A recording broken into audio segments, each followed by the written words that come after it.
హైదరాబాద్ వాసులకు మరో good news.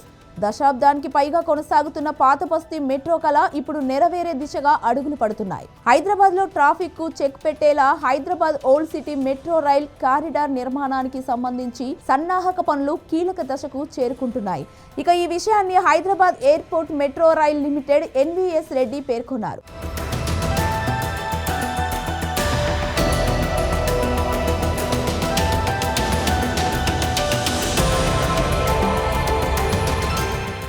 ఇక విషయంలోకి వెళ్తే ఎన్నో ఏళ్లుగా ఎదురు చూస్తున్న పాతబస్తీ మెట్రో రైల్ ప్రాజెక్టు పనుల్లో వేగం పుంజుకుంది. తెలంగాణ ప్రభుత్వం ఈ మార్గాన్ని వీలైనంత త్వరగా పూర్తి చేయాలని లక్ష్యంగా పెట్టుకోవడంతో Hyderabad airport metro rail limited అధికారులు పనులను పరుగులు పెట్టిస్తున్నారు. ముఖ్యంగా ప్రాజెక్టు నిర్మాణంలో అత్యంత కీలకమైన భూసేకరణ, రహదారి విస్తరణ ప్రక్రియ ప్రస్తుతం చివరి దశకు చేరుకుంది. పాతబస్తీ మెట్రో రైల్ పనుల పురోగతి మాస్టర్ ప్లాన్ ప్రకారం 100 అడుగులకు రోడ్డు విస్తరణ జరుగుతోంది. ఇందులో భాగంగా ప్రభావిత ఆస్తుల కూల్చివేత కార్యక్రమాన్ని చేపడుతున్నామని తెలిపారు. మెట్రో రైల్ పనులు శరవేగంగా ప్రారంభించడానికి కావలసిన రైట్ ఆఫ్ వే ప్రక్రియ పురోగతిలో ఉందని ఆయన వెల్లడించారు. మెట్రో స్తంభాల నిర్మాణానికి అవసరమైన స్థలంతో పాటుగా ఇరువైపులా 2 లైన్ల రోడ్డు విస్తరణకు కొంత ప్రాంతాన్ని కేటాయించారు. ఈ ప్రాంతాన్ని రైట్ ఆఫ్ వే అంటారు. పనుల్లో ఎటువంటి లోపాలు లేకుండా డిఫెన్షియల్ గ్లోబల్ పొజిషనింగ్ సిస్టమ్ ద్వారా సర్వేలు నిర్వహిస్తున్నారు. దీనికి డ్రోన్ సర్వీసుల డేటాను కూడా అనుసంధానం చేస్తున్నారు. 7.5 కిలోమీటర్ల పొడవైన ఈ మార్గాన్ని చిన్న చిన్న భాగాలుగా విభజించి నిర్దేశిత ప్రదేశాలను గుర్తించడానికి ఐ preparation, global navigation, satellite systems, రిసీవర్లను ఉపయోగిస్తున్నారు.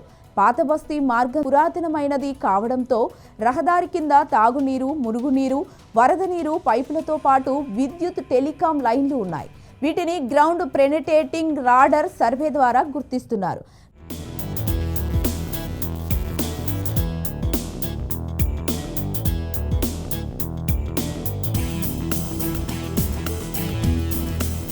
మెట్రో స్తంభాలు వేసే ప్రదేశాల్లో ఈ యూనిటీలను మరో చోటుకు మార్చడం అత్యంత ముఖ్యమైన పని అని ఎస్వీఎస్ రెడ్డి వివరించారు. మెట్రో అలైన్మెంట్లో ఉన్న పురాతన, సున్నితమైన కట్టడాలకు ఎటువంటి నష్టం కలగకుండా పటిష్టమైన చర్యలు తీసుకుంటున్నారు. వాటిని పరిరక్షించడానికి ప్రత్యేక ఇంజనీరింగ్ పరిరక్షాలను రూపొందిస్తున్నారు. భారీ మెట్రో స్తంభాలను నిలబెట్టడానికి భూమి సామర్థ్యాన్ని పరీక్షించడానికి మట్టి పరీక్షలు చేస్తున్నారు. ఈ పనులన్నీ పూర్తయిన తర్వాత మెట్రో మార్గం నిర్మాణం వేగంగా ముందుకు సాగుతోందని అధికారులు తెలియజేశారు. ఈ ప్రాజెక్టు పాతబస్తీ ప్రజల రవాణా అవసరాలను తీర్చడమే కాకుండా ఆ ప్రాంత ఆర్థిక అభివృద్ధికి కూడా దోహదపడుతుందని ఆశిస్తున్నారు. ఎంజీబీఎస్ నుండి ఫలక్నామా వరకు అలైన్మెంట్ వివాదాల కారణంగా ఈ ప్రాజెక్టు నిలిచిపోయింది. అయితే ప్రస్తుతం పనులలో వేగం పుంజుకోవడంతో 2 సంవత్సరాలలో పాతబస్తీ ప్రాంతంలో మెట్రో రైళ్లు తిరుగుతాయని అంచనా వేస్తున్నారు. ప్రస్తుత ప్రతిపాదన ప్రకారం ఎంజీబీఎస్ నుండి చంద్రాయన్గుట్ట వరకు మెట్రో విస్తరణ జరుగుతోంది.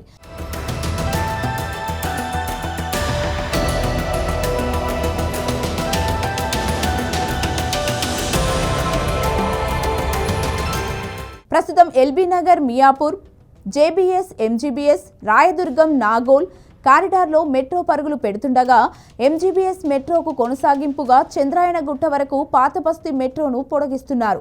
మెట్రో పనులకు ఈ ఇబ్బందులు ప్రస్తుతం మెట్రో స్తంభాలు, స్టేషన్ల నిర్మాణానికి సంబంధించి సన్నాహక పనులు వేగవంతం చేస్తున్నారు. ఈ పాతబస్తీ మార్గం చాలా పురాతనమైనది కావడంతో రోడ్డు కింద భాగంలో మురుగునీరు, తాగునీరు, వరద నీరు, పైప్ లైన్లు, టెలికాం, విద్యుత్ లైన్లు వంటివి ఉన్నాయి. వీటిని గ్రౌండ్ పెనిట్రేటింగ్ రాడార్ సర్వే ద్వారా గుర్తిస్తున్నారు. మెట్రో స్తంభాలు వచ్చే ప్రదేశంలో భూగర్భంలో ఉన్న వాటిని వేరే చోటికి మార్చడం చాలా ముఖ్యమైన పని అని చెబుతున్నారు. కొనసాగుతున్న నిర్మాణాల కూల్చివేత పనులు ఇక పాతబస్తీ మెట్రో కారిడార్ 7.5 కిలోమీటర్ల దూరం విస్తరించి ఉందని, ఇక్కడ దాదాపు ఈ ప్రాజెక్టు వల్ల 1100 ఆస్తులు ప్రభావితం అవుతున్నాయని చెబుతున్నారు. అయితే ఇప్పటికే 550 నిర్మాణాలను కూల్చివేయగా ప్రభావిత ఆస్తుల యజమానులకు 443 కోట్ల రూపాయలను పరిహారంగా ఇచ్చారు. ప్రతి 100 మీటర్లకు ఒక మైలురాయిని ఏర్పాటు చేస్తున్నారు.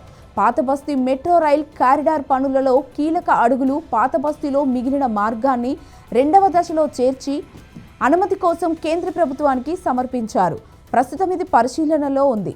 ఏదేమైనా రకరకాల సమస్యలను అధిగమించి పాతబస్తీ మెట్రో కారిడార్ పనులలో కీలక అడుగులు పడుతున్నాయి.